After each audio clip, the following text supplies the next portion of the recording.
ওপারে ভারতের মেঘালয় পাহাড়, মাঝে জাদুকাটা নদী, আর এই পাশে হাজার হাজার শিমুল গাছের বাগান। বর্ষায় সারিবদ্ধ শিমুল বাগানে সবুজ পাতার সুনিবিড় ছায়া, আর বসন্তে ডালে ডালে ফুটে থাকা লাল ফুল আন্দোলিত করে দর্শনার্থীদের মন। ভিন্ন রকম এক শিমুল বাগান নিয়ে ভ্রমণ গাইডের আজকের পর্বে থাকছে সেই বাগান ভ্রমণের আদ্যপান্ত। শিমুল বাগান সুনামগঞ্জ জেলার তাহিরপুর উপজেলার জাদুকাটা নদীর নিকটবর্তী মানিগাঁও গ্রামে অবস্থিত। প্রায় ১০০ বিঘা জায়গা জুড়ে গড়ে তোলা এই শিমুল বাগানে আছে প্রায় ৩,০০০ শিমুল গাছ।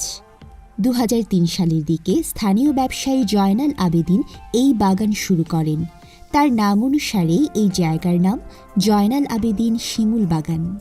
বসন্তকালে শিমুল বাগানের দিকে তাকালে গাছের ডালে ডালে লেগে থাকা লাল আগুনের ঝলকানি চোখে এসে লাগে।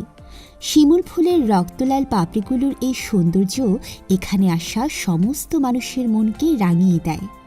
একদিকে মেঘালয়ের পাহাড় সারির অকৃত্রিম সৌন্দর্য, অন্যদিকে রূপবতী জাদুকাটা নদীর তীরের শিমুল বাগানের লাল ফুলের